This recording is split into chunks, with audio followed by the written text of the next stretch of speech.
Olá, bem-vindos à nossa primeira aula do Google Classroom. Nosso primeiro passo é iniciar o processo de criação de turmas e convidar professores e alunos. Mas antes, será necessário entender outros aplicativos do Google que agem nos bastidores e que estão intimamente ligados ao Classroom. E possivelmente, você pode não ter conhecimento de como eles funcionam e, melhor ainda, como podem funcionar a seu favor. Armazenamento de conteúdo. Sim, estamos falando dele, do Google Drive. É um serviço de armazenamento e sincronização de arquivos que foi apresentado pela Google em 24 de abril de 2012. Nesse board, você poderá perceber que existe uma unidade de armazenamento comum a todos os usuários de 15 GB. O que isso quer dizer? Que é a capacidade de armazenamento que o Drive oferece de forma gratuita, ou seja, todo material que você postar no Google Sala de Aula ou atividades e trabalhos enviados pelos alunos ficarão armazenados no Google Drive. Caso você atinja essa capacidade de armazenamento, você poderá comprar mais espaço conforme os planos vigentes da ferramenta. Mas aí você me pergunta, mas Cida, é um tamanho que eu posso contar para armazenar com segurança e de forma gratuita todo o conteúdo da minha turma, da minha escola? Será que vai dar? Bom, em maio de 2021, o Google encerrou o Drive limitado para instituições de ensino, ou seja, a partir de julho de 2022, cada instituição terá 1 terabyte para dividir entre todos os usuários, alunos e professores. No tutorial do Drive, entraremos com mais detalhes sobre esse novo cenário, ok? Então, para você ter uma ideia da capacidade de armazenamento e do que estamos falando, será necessário entender um pouco sobre o tamanho dos arquivos que você gera, seja fazendo um documento do Word, uma apresentação do PowerPoint ou até mesmo baixando um arquivo de MP3, por exemplo. Você já deve ter se deparado com essa sopinha de letras aí da tela, referente ao tamanho dos arquivos, megabyte, gigabyte, kilobyte. Você consegue ver o tamanho de um arquivo quando você abre o seu Windows Explorer no computador, por exemplo, e lista os detalhes do arquivo e uma das informações é o tamanho dele. Esse board vai nos mostrar de forma simples a relação entre essas unidades de armazenamento. Como vocês podem ver aqui, o byte é a menor unidade de armazenamento de dados de um dispositivo eletrônico, seja ele o celular, o computador ou um tablet. Assim, quanto mais bytes o aparelho tiver para utilizar, maior a capacidade de armazenar dados.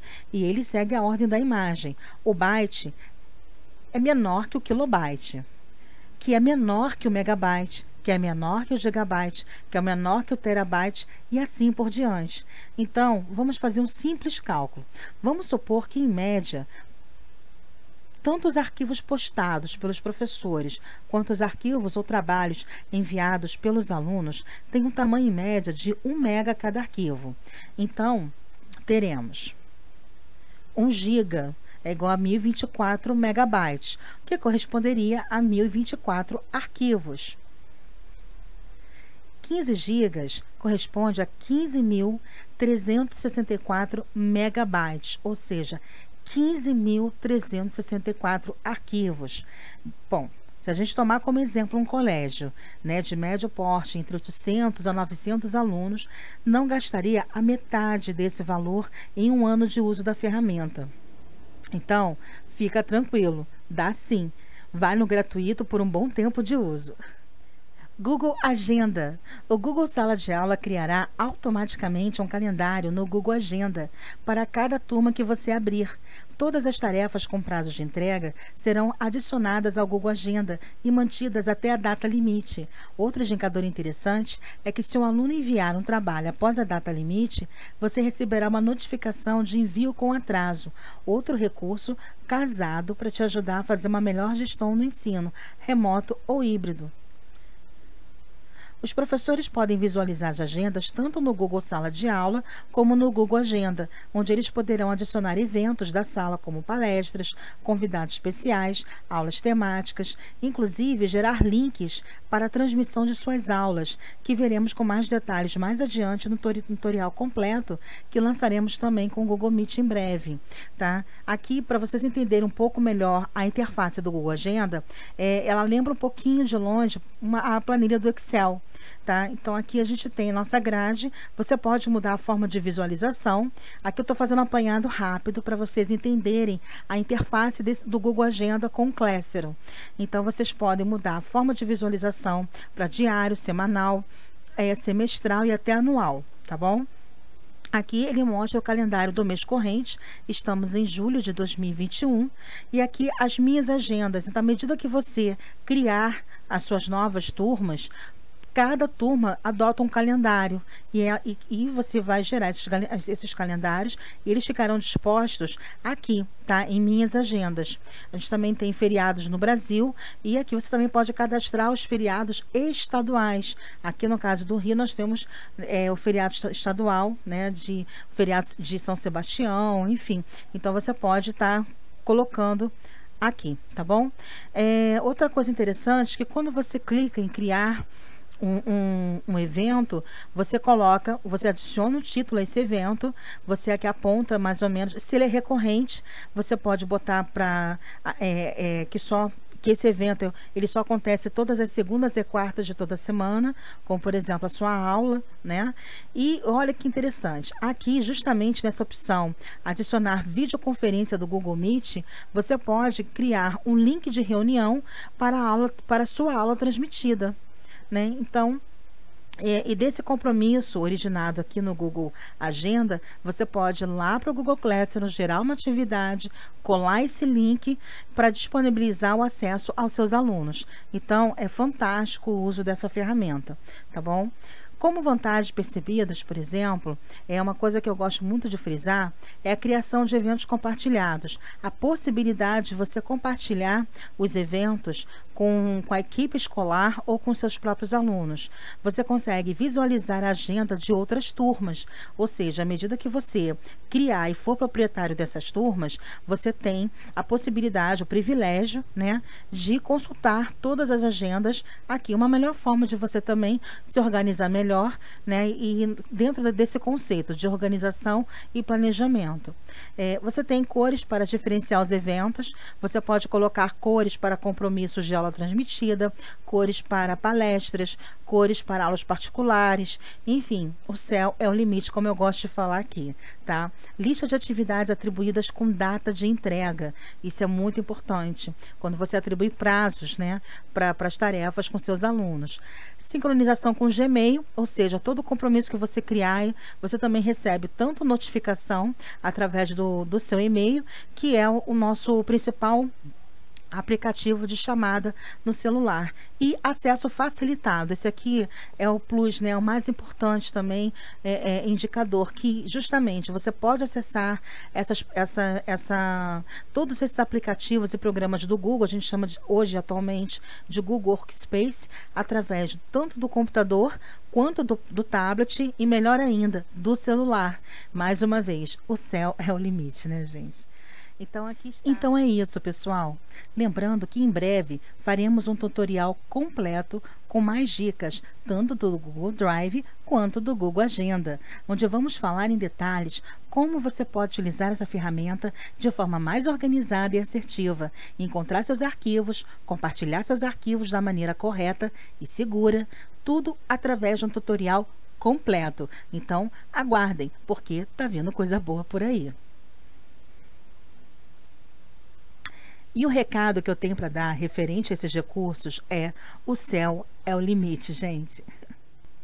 Bem, pessoal, então é isso. A importância da gente ter feito um apanhado básico com esses principais aplicativos que andam de mãos dadas com o Classroom é fundamental para melhorar o entendimento e para vocês poderem entender até onde a gente pode chegar, né, trabalhando com todas as ferramentas, tendo o conhecimento necessário, enfim, o trabalho ele simplesmente decola, tá bom? Agora, antes de criarmos uma turma, primeiro precisamos planejar como o ambiente do Classroom pode nos ajudar a sermos mais produtivos no dia a dia, considerando também tempo investido em produção de conteúdos para a sala de aula, interação com os alunos, com toda a equipe escolar, enfim. Então, a palavra de ordem aqui é organização e planejamento. Vou apresentar para vocês 3 cenários que podem ser escolhidos durante a criação das turmas no Classroom e como esses cenários podem influenciar no dia a dia, na eficácia do processo de trabalho e na produtividade. Lembrando que são apenas sugestões já vivenciadas no dia a dia, mas no final, o modelo a ser adotado e que se encaixa na sua realidade e na realidade da sua escola será adotado única e exclusivamente por você. Nesse board, vou apresentar as possíveis opções que temos ao criarmos uma turma no Classroom. No cenário 1, vocês podem observar que, por exemplo, se você é um professor de biologia e resolveu criar uma turma com a matéria de biologia para o 8º ano A, e depois você criou uma outra turma, né, de biologia para o 8º ano B. Então, o que eu tenho para falar desse cenário 1? Quando você aplica uma visão multissegmentada da turma por disciplina, por exemplo, e decide que fará um card para cada disciplina, o cuidado que você precisa tomar é verificar se não ficará muito poluído, considerando o tamanho da sua escola, a quantidade de turmas da mesma série ou não, disciplinas, quantidade de alunos, gerando assim infinitos cards que precisarão ser acompanhados e geridos por você e por toda a equipe escolar. Então, para que você possa entender na prática o que estou querendo dizer, vamos analisar o seguinte diagrama. Um professor, ok, de química, e você tem o 8º ano A, o 8º ano B e o 8º ano C. Então, vamos analisar esse diagrama. Você é professor de química do 8º ano.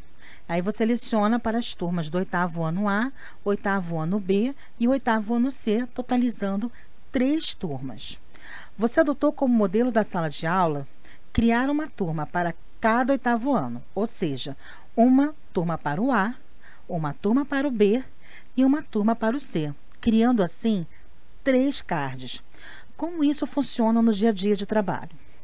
Observando essa parte do diagrama, observe que você abriu 3 turmas diferentes para a mesma série. Na prática, esse entendimento não está errado, né, considerando o conceito de turma, mas em se tratando de ensino online ou até mesmo ensino híbrido, esse conceito cai um pouco por terra, pois você vai gerar, por exemplo, o mesmo conteúdo de ensino nas 3, ou seja, você vai gastar 3 vezes mais tempo para postar seu material, publicar mensagens ou promover enquetes e atividades em 3 murais para conteúdos absolutamente iguais. Se você pensou em fazer dessa forma, saiba que no dia a dia você terá um trabalho de repetição maior e podendo até mesmo correr o risco de perda de informação. Você pode publicar uma atividade numa turma, parar para fazer uma coisa, dar aula e, quando retornar, esquecer de publicar o mesmo conteúdo nas outras turmas. Isso pode acontecer, ok? Então, a solução nesse caso, pensando numa melhor otimização desse processo, se tenho 3 turmas da mesma série, eu posso centralizar todos os meus alunos em uma única turma online. A comunicação vai fluir da melhor forma. Você mantém todos os alunos centralizados em um único canal, uma única turma online e o melhor de todo o processo: a gestão de conteúdo em um único canal, evitando assim retrabalhos exaustivos. A ferramenta precisa trabalhar a favor e não contra você. E nesse caso, menos é mais. Tá? Então, tente simplificar o processo da melhor forma. Alguns benefícios percebidos. Você tem uma melhor otimização do tempo, melhor gestão de conteúdo, centralização dos alunos, tempo de resposta, processo simplificado, as turmas se olham e se falam e eliminação do retrabalho. Então, esse modelo, analise bem, veja se é viável, tá? E depois vocês me contem aqui a experiência nos comentários. Lacrou? Então, gente, voltando para o nosso cenário, eu particularmente não adotaria o cenário 1 como o melhor cenário para trabalho e criação de turmas nesse tipo de modelo, ok? Por ser um cenário um pouco mais exaustivo, né, um pouco mais trabalhoso. Agora, em contrapartida, o cenário 2, ele traz mais ou menos a mesma teoria do cenário 1, só que você não vai ter a subdivisão quando é a mesma série, oitavo ano A, oitavo ano B, oitavo ano C, mas quando as turmas são geradas através de disciplinas, quando as disciplinas elas são separadas por turma. Eu batizei carinhosamente esse tipo de cenário como turmas de disciplina. O que podemos identificar logo de cara é a segmentação excessiva de conteúdo que os alunos terão que submeter no dia a dia, um entra e sai de disciplina. Para o professor, todo esse trabalho talvez não seja tão perceptível, uma vez que ele terá o card da sua disciplina única e exclusivamente sob sua gestão, não precisando compartilhar o seu espaço com outras matérias de outros professores. Para o aluno, o entra e sai contínuo de um card para o outro acaba desestimulando-o a utilizar o Classroom e a enxergá-lo como uma ferramenta importante para o seu aprendizado. O que acaba acontecendo com esse jovem estudante é o uso esporádico da ferramenta. Ele vai utilizar o Classroom apenas para participar das aulas transmitidas, quiçá realizar um teste ou uma prova. Então, outro exemplo postar um comunicado. Eu vou dar um outro exemplo aqui também. Você precisa postar um comunicado para todos os alunos da coordenação ou direção escolar que não seja de uma disciplina específica, tá? Em qual mural de uma dessas turmas de matérias você decidiria publicar? Na verdade, você teria que publicar em todos, então o retrabalho seria o mesmo. Então, é com base nesse conceito que vou apresentar para vocês o terceiro cenário e considerando a proposta ideal para o melhor engajamento. Aqui no diagrama, como eu batizei o cenário 2 carinhosamente de turmas de matérias, você pode ter uma visão, uma percepção maior, tá? Que as turmas, as matérias, as disciplinas, elas são tratadas como turmas separadas online e às vezes referentes à mesma série, à mesma turma de alunos, e o que acaba também no final dando um pouquinho mais de trabalho. Esse tipo de cenário, eu também não colocaria ele como um cenário ideal para se trabalhar no dia a dia, principalmente onde a gente trabalha num ritmo de tempo de resposta muito acelerado. Então, também, eu não aprovo esse tipo de divisão. Mas isso daí, como eu estou dizendo, é só uma sugestão e de vocês perceberem como isso vai funcionar no dia a dia de vocês. Se o modelo se aplicar, por exemplo, para cursos, né, de capacitação técnica, vamos supor, um curso de informática, aí vocês têm 3 tipos lá de cursos: administrador de redes, designer gráfico e desenvolvedor web. Aí tudo bem, o cenário 2, ele se encaixa como uma luva para esses cursos, né? Porque você acaba separando as turmas de capacitação técnica, ok? E você coloca nos tópicos, né, todos os módulos referentes ao conteúdo programático daquele curso. Fechou, lacrou também. O cenário 2, ele é muito ideal, ele é muito, ou principalmente o seguinte: você dá aulas particulares e às vezes para mais de uma matéria e os alunos não são os mesmos.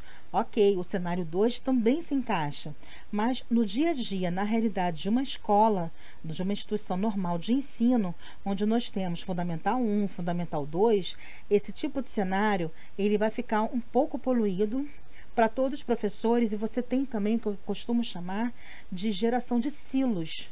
As disciplinas, as turmas, elas ficam muito, as matérias, os alunos vão ficar, começando a ficar muito segmentado. A turma fica muito segmentada quando você não centraliza isso. Para você entender melhor o que eu estou dizendo, vamos lá, cenário 3. A proposta do terceiro cenário é uma proposta de otimização e melhor organização da estrutura de turmas de uma escola. Então, nessa proposta, considerando uma escola de médio ou grande porte que ofereça desde a pré-escola até o último ano do ensino médio, você gerou somente poucas turmas. Aí surge a dúvida novamente: mas Cida, e quanto às disciplinas? Aonde elas aparecem? Bem, as disciplinas serão organizadas dentro de cada card, de cada turma, através de tópicos, que mostrarei no vídeo 5 do nosso tutorial. Caso você tenha mais de uma turma por série, os alunos de todas as turmas serão centralizados em um único card, em uma única turma online, ou seja, você se lembra do exemplo do primeiro cenário, logo ali, ó, Biologia, oitavo ano A, Biologia, oitavo ano B. Bom, eu teria basicamente o meu cenário 1 aqui, ó, todas as turmas resumidas dentro de um único card oitavo ano. Porque para efeitos de aula online, eu posso centralizar todos os alunos, mesmo que sejam de turmas diferentes, de uma mesma série, no único card. Ok? Assim, o seu Google Classroom mantém um feed escolar limpo e organizado. Esse cenário acaba sendo o melhor cenário por ser mais fácil para o professor, para o aluno e para a escola. Todos ganham, gente, em questões de praticidade, objetividade, navegabilidade, manuseio e organização. Então, o meu carimbo aprovado. E sendo mais ousada, corrigindo o que falei há alguns boards atrás, em tempo de sociedade 5.0, o céu não é mais o nosso limite, gente. O limite pode ser o que a sua imaginação e o seu processo criativo permitir, para você decolar na ferramenta e nas suas aulas, postando conteúdos com recursos mais otimizados e atraentes para seus alunos. Então, agora, mão na massa e partiu criar uma turma no Classroom. Bem, pessoal, eu já estou aqui na tela do Google, tá? Essa tela, vocês já devem ter uma certa familiaridade com ela. Nossa caixa de pesquisa, onde a gente pode achar um mundo aqui dentro. E aqui, né, é o nosso principal acesso. Aqui é o nosso cardápio dos apps do Google, onde todos os aplicativos, alguns nós já mencionamos, como o próprio Google Agenda, o Google Drive, tá? Mas a nossa mira é o Google Sala de Aula, né? Eu desci a paletinha um pouquinho mais para baixo para acessar o Google Sala de Aula. Quando você acessar o Google Sala de Aula, né, o seu feed escolar, o seu feed de ensino, ele ficará assim, zerado, tá? Então, para isso, a gente precisa criar a nossa nova turma. Você pode perceber que ela é uma ferramenta bastante intuitiva, por quê? Você percebe aqui, ó, cria ou participe de sua primeira turma, né? Então, a minha intuição é clicar no mais, e aonde você clica, sempre vai aparecer uma etiqueta de orientação. Quando eu posiciono o mouse em cima da cruzinha, criar ou participar de uma turma. Então, se você não for o professor da turma, essa opção de criar turma não vai aparecer para você, tá bom?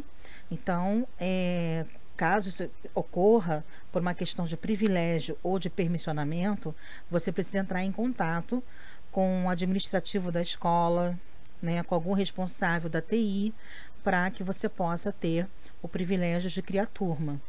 Quando você cria uma turma, você marca eu li, ok, continuar, e tá aqui. Aqui são as informações que você pode entrar, você já dá uma cara, uma identidade para sua turma, que é aquilo que vai de encontro que a gente falou. Se eu considerar os conceitos, pelo conceito, o cenário 3 que eu apresentei anteriormente, bom, eu vou criar essa turma para o oitavo ano. Bem aqui, ó. Oitavo ano. Lembrando que o nome da turma, ele é obrigatório. E esses 3 campos aqui embaixo, eles são opcionais. Por exemplo, se você quiser colocar uma descrição, né, a série, o horário da turma, você pode clicar em seção e digitar esses detalhes, tá? Então, geralmente eu deixo em branco o horário da turma, se você colocar de 7 às 11 da manhã, de 1 às 17 da tarde, você tá aí. Você decide a melhor forma. Um assunto, ele é uma breve descrição. Você pode incluir as matérias da disciplina dentro do oitavo ano, tá? Enfim, você escolhe também. Quando você bota o assunto aqui, geralmente, ó, ele já entende Eu posso botar ensino fundamental, ensino técnico, ok? E a sala, localização, sala 7, sala 6. Vocês fiquem à vontade para colocar as informações que vocês achem relevantes nesse cartão aqui de identificação da turma. E aí você aperta onde? Criar. Depois que a gente cria a turma, ele também gera um código da turma. Esse código da turma, quando você exibir ele, tá vendo? Esse código da turma, você pode passar para os seus alunos por e-mail, né? Você pode configurar no celular de um aluno e você também pode copiar o link de convite dessa turma. Quando você copia o link de convite, você pode passar para um pack de e-mails. Você tem lá a sua mailing list dos alunos, para eles começarem a ingressar na turma. Já demonstrar isso de forma mais detalhada no próximo vídeo do tutorial, tá? E mandar para os alunos. Mas então é isso. A turma, ela já está criada.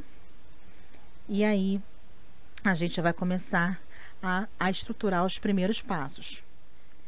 E só observem que aqui na tela principal, que os campos não preenchidos não são exibidos na visualização dos alunos, tá bom? E vocês se lembram que eu falei sobre o Drive e o Classroom andarem de mãos dadas no início desse vídeo? A turma, ela já está criada, está aqui na nossa frente. Agora eu vou mostrar para vocês como a criação da turma se reflete lá no Drive. Então, vamos acessar o Drive clicando no card de aplicativos do Google, aqui, ó, e Drive. E aqui a mágica acontece, gente. A partir da criação da nossa primeira turma, automaticamente o Drive cria a pasta Classroom. Quando a gente clica nessa pasta, aqui, ó, temos a turma que acabamos de criar.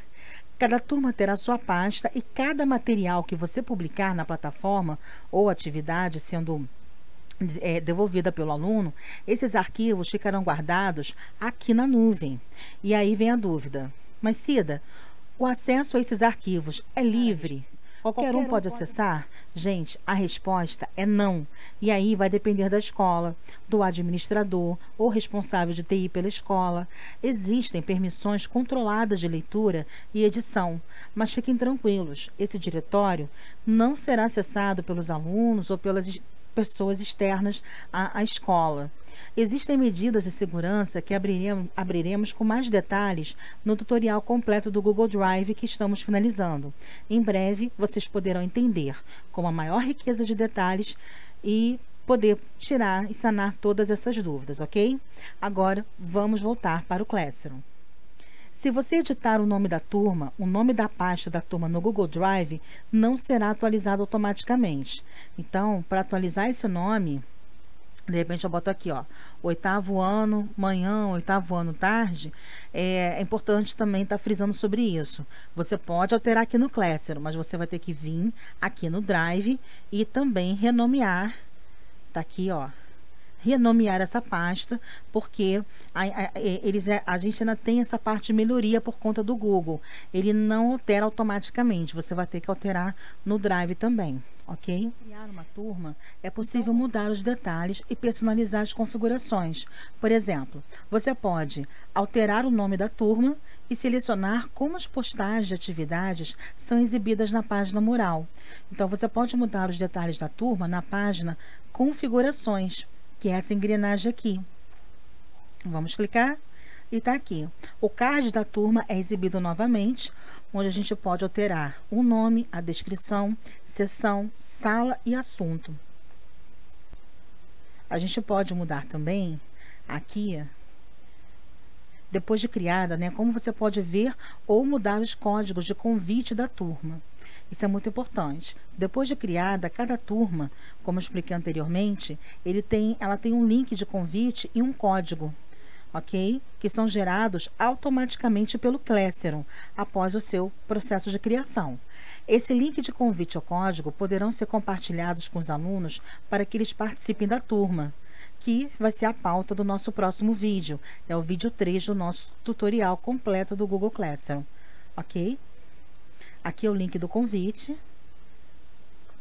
Aqui nós temos o código da turma e visualização da turma.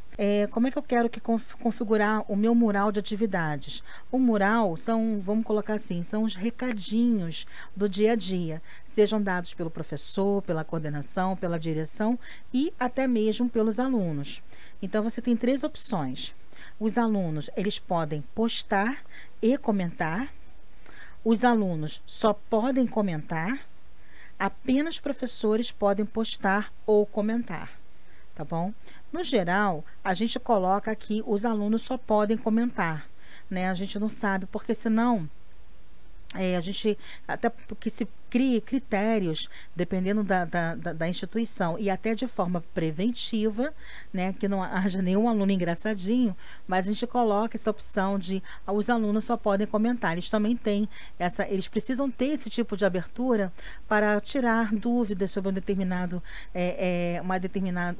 aviso, ou comunicado, ou matéria, ou tarefa atribuída no mural. Então, mais que justo, eles pelo menos terem o privilégio de comentar sobre alguma atividade ou sobre algum comunicado ou aviso, ok?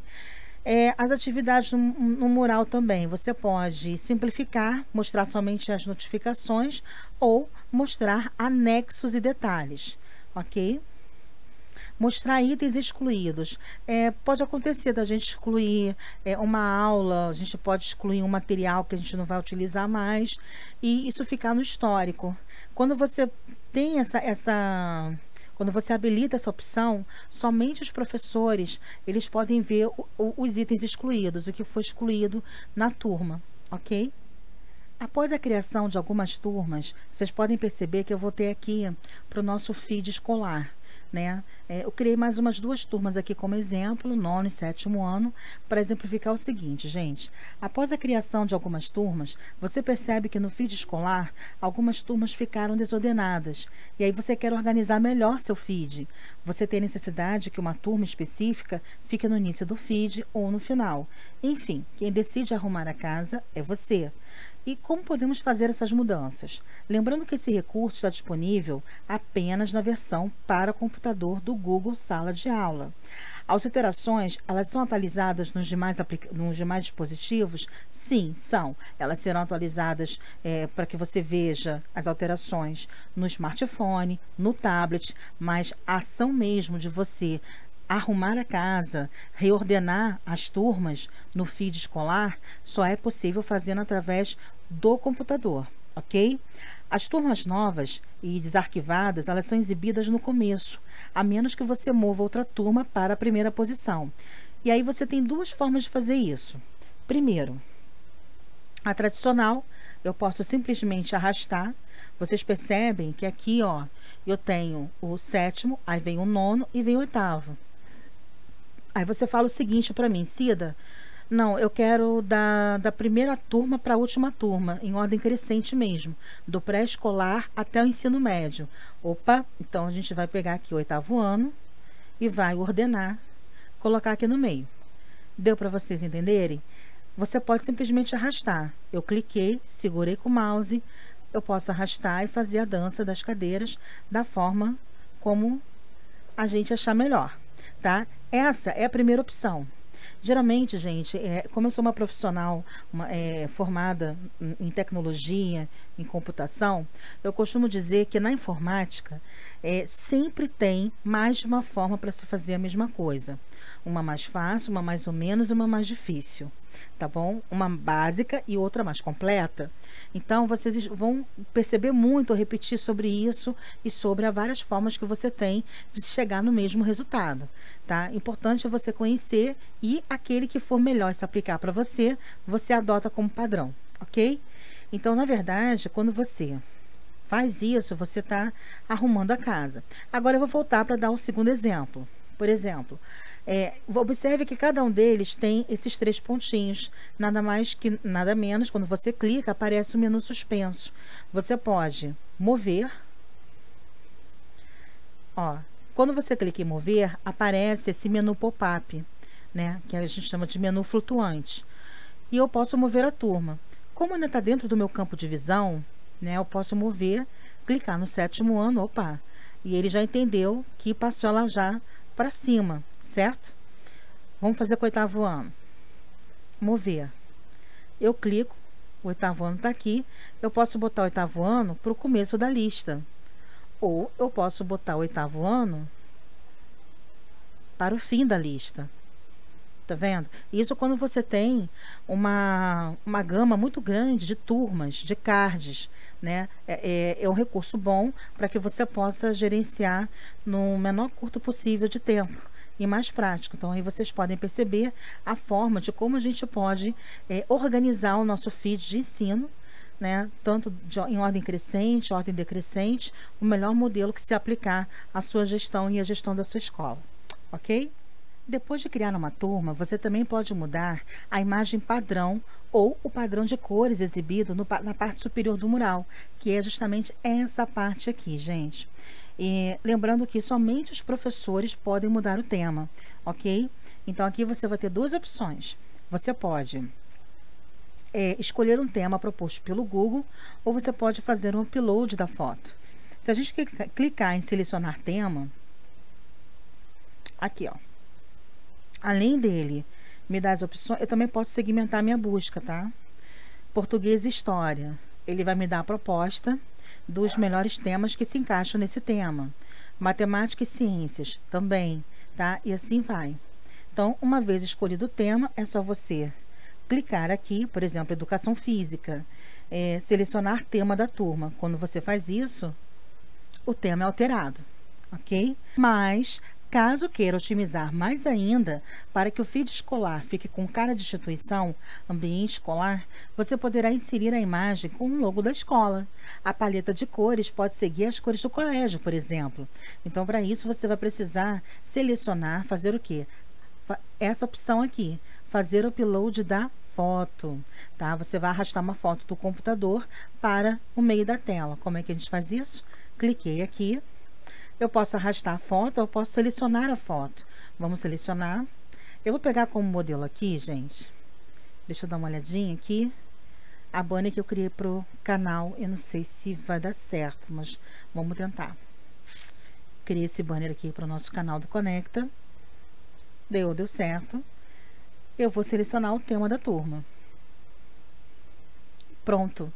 A nossa turma já está com um jeitinho mais institucionalizado, né? Agora trazendo um pouco o conceito de marketing para o Classroom, gente. A identidade visual torna-se muito importante para o ambiente de ensino, ok? O aluno, ele precisa se sentir acolhido, como se estivesse dentro de uma sala de aula, mesmo que remotamente. Todos nós temos um conjunto de características únicos, que vai desde o nome até os aspectos físicos, que nos definem e nos fazem ser lembrados pelos outros. O cérebro humano funciona através de associações. Por exemplo, quando você pensa numa maçã, você logo se lembra da Apple. Quando você vê algum objeto do tipo amarelo, vermelho, você se recorda do McDonald's. Uma identidade não é importante apenas para o ambiente virtual ficar mais bonitinho ou com a cara da escola, mas também a importância de uma coerência visual em tudo que cerca a escola e que vai além de uma associação subjetiva. Ela pode impactar diretamente nos resultados. Uma identidade clara e coerente ajuda a atrair e reter o aluno na plataforma de ensino. Ok? Fica a dica aí para vocês. Você pode copiar uma turma ativa ou arquivada que pretende usar novamente. Ao copiar uma turma arquivada, a cópia se torna uma turma ativa. Somente professores e professores auxiliares podem copiar turmas. O professor que copiar a turma se tornará o proprietário principal da turma copiada.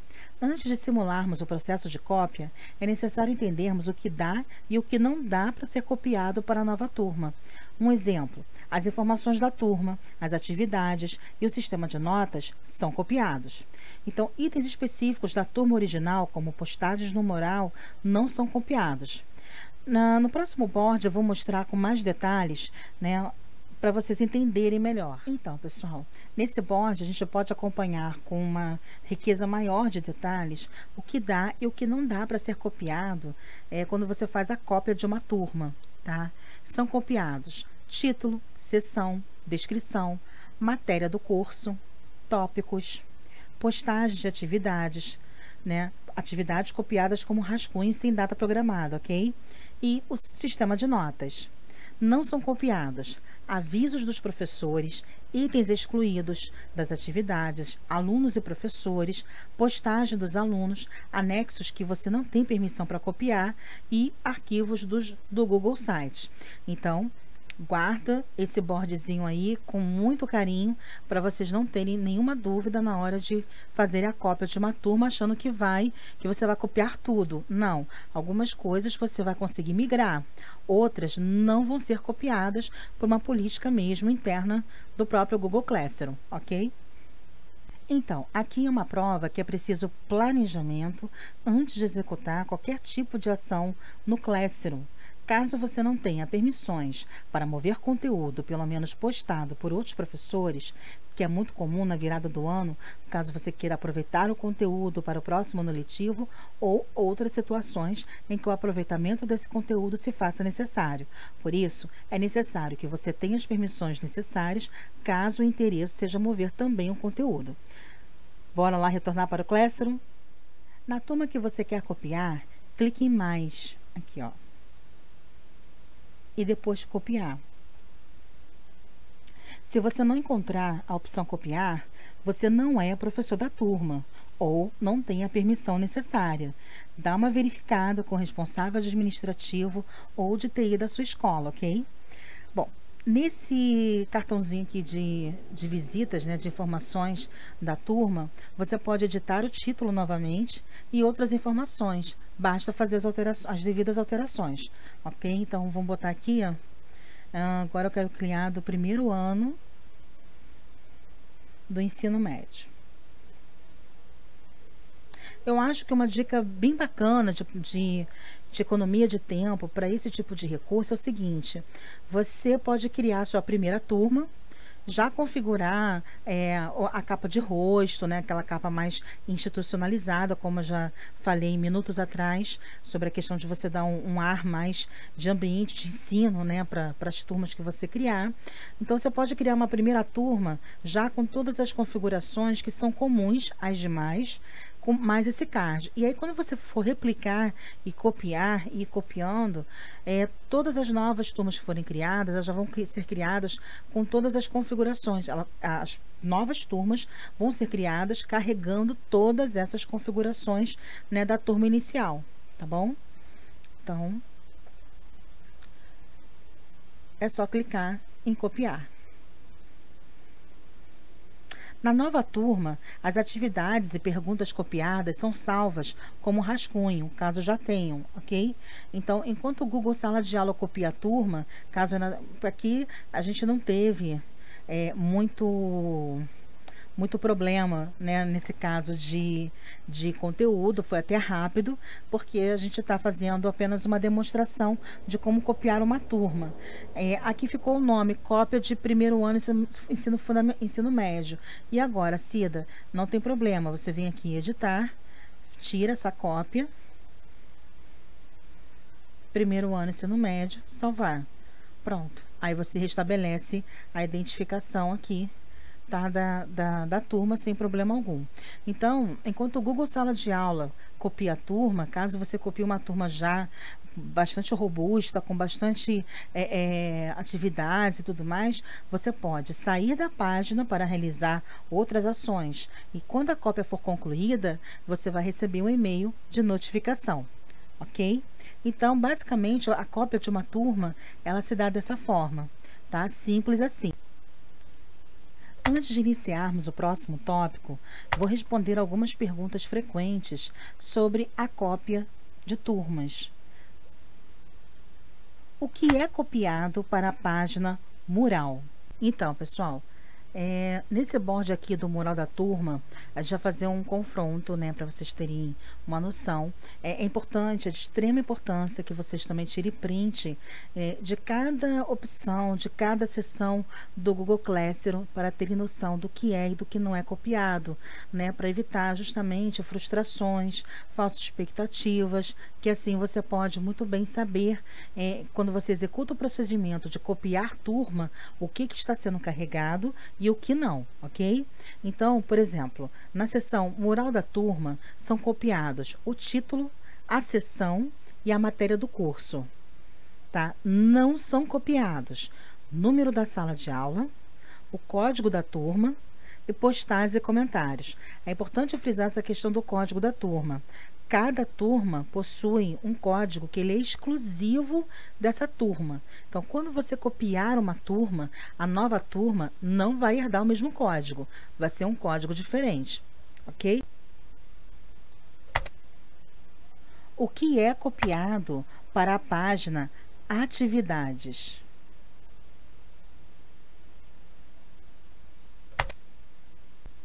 Bem, já na página de atividades, são copiados os tópicos, as atividades, atividades com teste, perguntas, copiadas como rascunhos, anexos, se você tiver permissão para copiar, rubricas adicionadas às atividades, materiais e anexos correspondentes, ok? Não são copiados arquivos ou anexos que você não tem permissão para copiar e arquivos do Google Sites.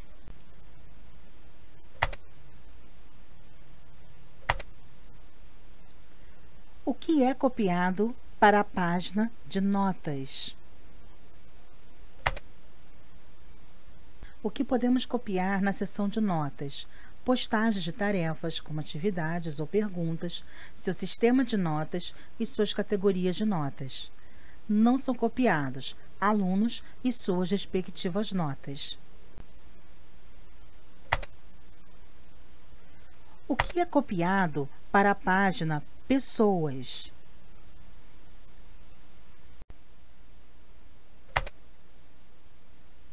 Bom, são copiados na página de Pessoas o professor principal, tá? E não são copiados professores auxiliares e alunos.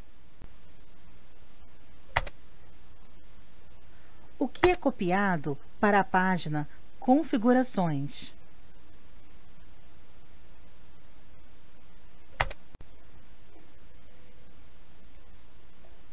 Já na página de configurações, é possível copiar todos os detalhes da turma, exceto o número da sala, todas as configurações de avaliação, incluindo as definições de cálculo das notas e as categorias.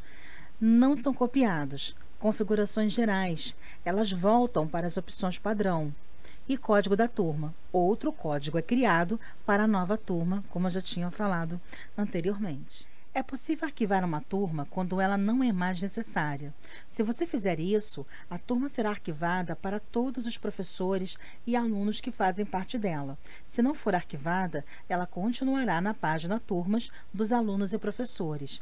Os professores e professores auxiliares podem arquivar turmas, mas somente o professor principal pode excluí-las. Os alunos não podem arquivar ou excluir uma turma.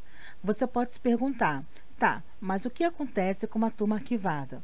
A turma será movida para outra área e as postagens, os materiais e os trabalhos dos alunos serão mantidos. Você não a verá na página Turmas, com as turmas ativas, e sim na seção de turmas arquivadas. Você e seus alunos poderão ver a turma arquivada. Para usá-la novamente, será preciso restaurá-la. Os materiais da turma continuarão acessíveis no Google Drive para você e seus alunos, e isso inclui anexos de atividades ou outros trabalhos dos alunos. Os alunos não podem cancelar a inscrição em uma turma arquivada. Isso pode limitar a forma como eles gerenciam as turmas que não são mais necessárias para eles. A agenda da turma continua no seu Google Agenda e nas agendas dos alunos. Se você não precisa mais da turma, pode remover a agenda da visualização ou excluí-la permanentemente. Uma observação: a turma arquivada só será removida do Google Sala de Aula quando ela for excluída. É por isso que a agenda dessa turma continua sendo exibida no Google Agenda, tá? Fique esse lembrete. Para arquivar uma turma é simples. A gente se lembra daqueles 3 pontinhos? Então, aqui é onde tudo acontece. Todas as opções de gerenciamento de turmas podem ser acessadas através dessa opção. E aqui a gente clica em arquivar. Arquivar 7º ano? Arquivar.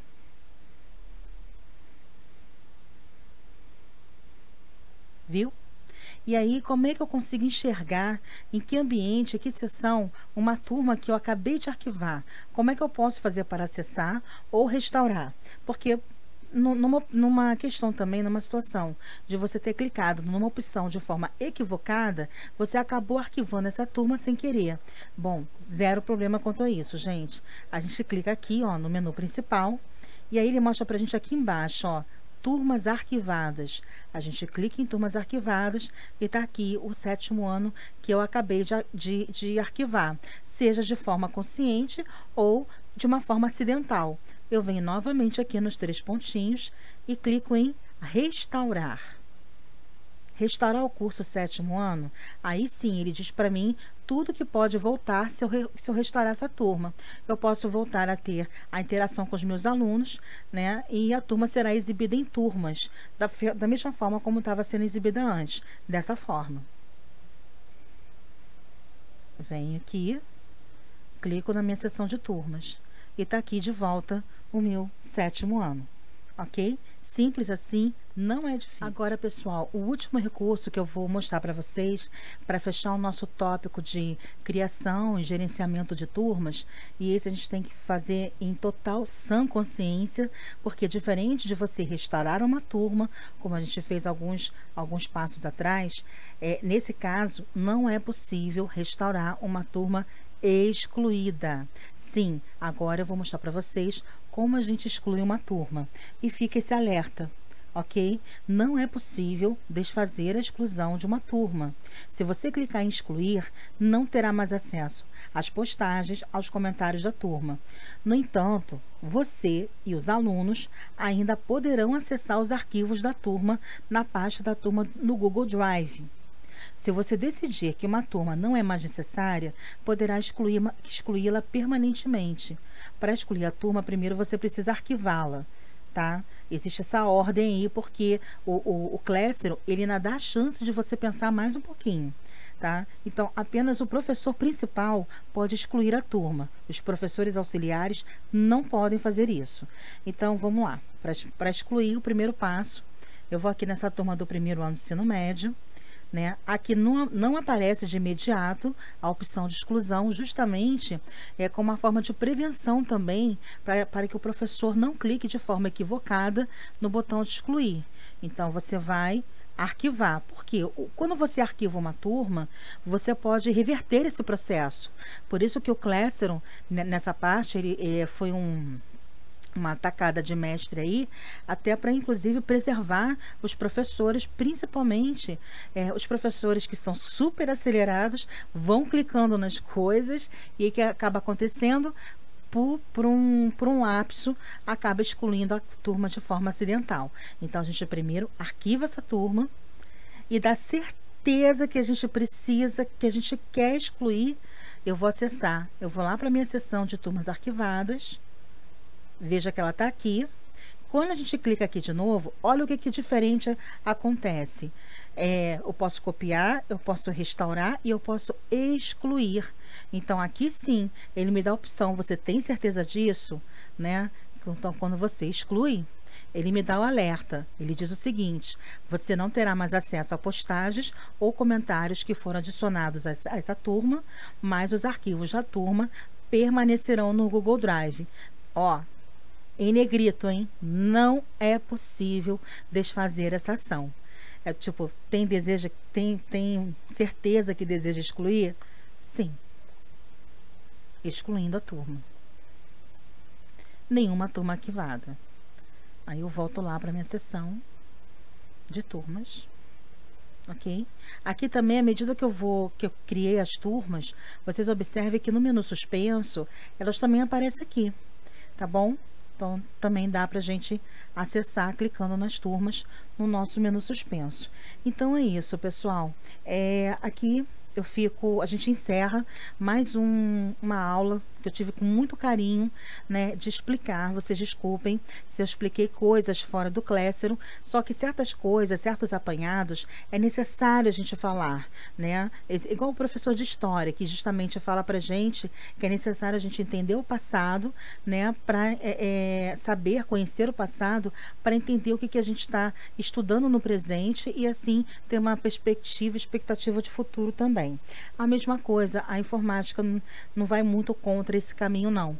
A gente precisa entender como as coisas estão acontecendo, como elas acontecem no dia a dia, se eu fizer isso, qual a consequência daquilo, e até porque é um conjunto de coisas, como eu falei, que andam de mãos dadas. Eu acho que quem não conhecia o Google Workspace, o antigo G Suite, né, em toda a sua plenitude, em todos os seus aplicativos, que o Google não é só um buscador de pesquisa, mas que ele oferece a você vários aplicativos que possam potencializar o seu dia a dia, a sua produtividade. Eu acho que muita gente desconhecia isso e é necessário a gente falar, né? Eu acho que quando a gente quer passar o conhecimento para vocês, eu preciso passar inclusive tudo, não só a essência. Simplesmente clicar esse vídeo, ele poderia ter 3 minutos, simplesmente de você chegar e criar a turma e restaurar, e excluir e ponto. Mas assim, e o universo por volta de tudo isso, né? Como as coisas acontecem, como elas se apresentam, qual é a tendência? Eu acho que isso é muito importante, né? Isso é estar preparado, isso é aumentar mais ainda o nosso leque de possibilidades. Vocês sempre vão ouvir falar isso. Tem palavrinhas aqui que já são chaves, né? Vai virar cartela de bingo. Produtividade, tempo de resposta, eficiência, eficácia, planejamento, organização. Tudo isso vai de encontro, até porque para a gente administrar essas toneladas de informações que chegam para a gente no dia a dia, a gente precisa ser bem seletivo.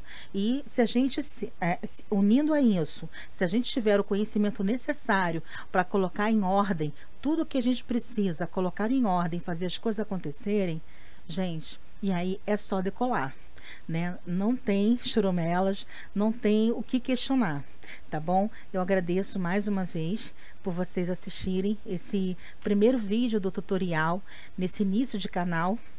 E o que vocês precisarem, as dúvidas que vocês quiserem, críticas, sugestões, melhorias, a gente está aberto também para isso. Mantenham sempre o respeito nos comentários, isso é fundamental. Você tem o direito sim de sugerir, de questionar e de melhorar. A gente está aqui para isso também. E troca é fundamental. Eu sempre levanto essa bandeira, tá bom? O Google possui ferramentas muito legais para utilizar e eu mostrarei um mundo de possibilidades para vocês, com todo o cuidado e atenção que vocês merecem. Olha, eu até voltei aqui na tela do infinito, né? Porque essa imagem me representa e vai representar vocês também. E, professor, você que está iniciando com certo receio, tendo que adaptar toda a sua didática em razão da tecnologia, lembre-se, você nunca sai perdendo quando ganha conhecimento. O conhecimento vai ajudar você em seu processo criativo e permitir levar para seus alunos aulas incríveis. Então, veja a tecnologia com olhos positivos, pois ela poderá tornar você em mais que professor ou professora. Ela poderá tornar você em um encantador ou encantadora de alunos. Então, não se esqueçam de deixar um like aqui no vídeo, se inscrever, compartilhar com um amigo, compartilhe com quem precisa de ajuda e conhecimento. Até a próxima videoaula.